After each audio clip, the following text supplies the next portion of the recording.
Hello friends, நான் ரகுபதி. இப்போ நம்ம MongoDB பத்தி ஒரு ஸ்மால் இன்ட்ரோடக்ஷன் பார்க்கலாம். ஜெனரலா MongoDB அப்படின்னா என்னன்னா, இது ஒரு டேட்டாபேஸ்.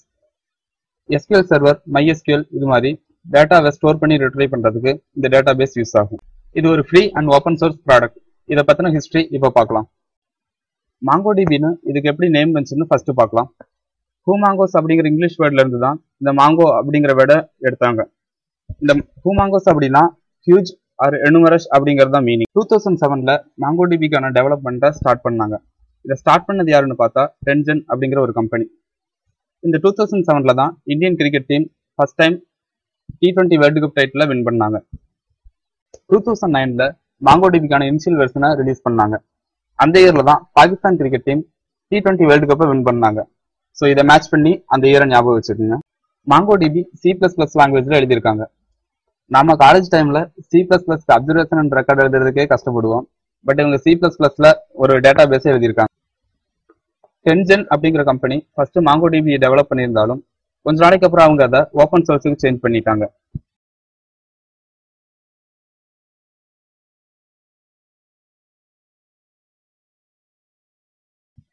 நிறைய மேஜர் கம்பெனிஸ் அவங்க வெப்சைட்ல MongoDB பேக்அண்ட் சாஃப்ட்வேரை யூஸ் பண்ணிட்டு இருக்காங்க.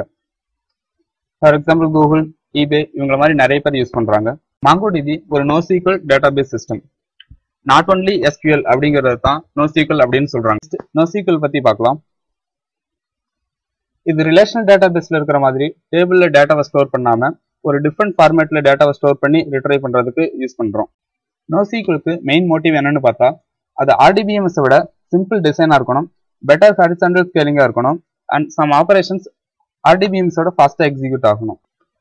MongoDB document oriented database management system. இதை பத்தி லேட்டர் வீடியோஸ்ல பார்க்கலாம். இப்போதைக்கு என்னென்ன இருக்குன்னு பார்த்துக்கலாம்.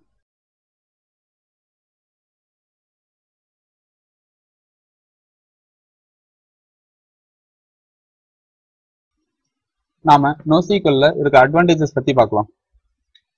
நம்ம NoSQL ஒர்க் பண்ணும்போது ஃபர்ஸ்ட் அட்வான்டேஜா ஃபீல் பண்றது ஸ்கீமா ஃபிளெக்சிபிலிட்டி. டேட்டாபேஸ் ஸ்ட்ரக்சர் தான் ஸ்கீமான்னு சொல்லுவோம். நம்ம டேபிள்ல டேட்டாவை இன்சர்ட் பண்ணும்போது ஸ்கீமாவை பத்தி கவலைப்பட தேவையில்லை. MongoDB டைனமிக்காவே ஸ்கீமா கிரியேட் பண்ணி. அண்ட் MongoDBயை பொறுத்த வரைக்கும் டேபிள் அப்படிங்கிற வேர்டு யூஸ் பண்ண மாட்டோம். RDBMS பொறுத்த வரைக்கும் தான் டேபிள் அப்படிங்கிற வேர்டு யூஸ் பண்ணுவோம். அதுக்கு ஈக்குவலண்டா MongoDBல கலெக்ஷன் அப்படிங்கிற வேர்டு யூஸ் பண்ணுவோம். அதே மாதிரி RDBMSல ரோ அப்படின்னு சொல்லுவோம். அதுக்கு இங்க MongoDBல டாக்குமெண்ட்ஸ் அப்படிங்கிற வேர்ட் யூஸ் பண்ணுவோம். சிமிலர்லி RDBMSல காலம் அப்படின்னு சொல்றத MongoDBல ஃபீல்ட் அப்படின்னு சொல்லுவாங்க. ஸோ MongoDBயும் RDBMSையும் கம்பேர் பண்ணி படிச்சீங்க அப்படின்னா அது ஈஸியா இருக்கும். Another advantage no complicated relations. பசங்க ஒரு டைலாக் சொல்லுவானுங்க, சொந்தக்காரனை ஃபேஸ்புக்ல வைக்கிறதும் சொந்த காசை சூனி வைக்கிறதும் ஒன்று. அது மாதிரி ரிலேஷன்ஸ் பத்தி கவலைப்பட தேவையில்லை. NoSQLல காம்ப்ளிகேட் ரிலேஷன்ஸ் இருக்காது. அண்ட் டிஸ்அட்வான்டேஜஸ் அப்படின்னு பாக்குறப்ப நிறைய இருக்கு. அதுல ஃபர்ஸ்டா சொல்லணும் அப்படின்னா கொரி கேப்பபிலிட்டிஸ் கம்மியா இருக்கும். ஃபார் எக்ஸாம்பிள் ஜாயின் ஆபரேஷன்ஸ்லாம் NoSQLல பண்ண முடியாது. NoSQLல 4 கேட்டகரிஸ் இருக்கு. என்னென்னு பார்க்கலாம்.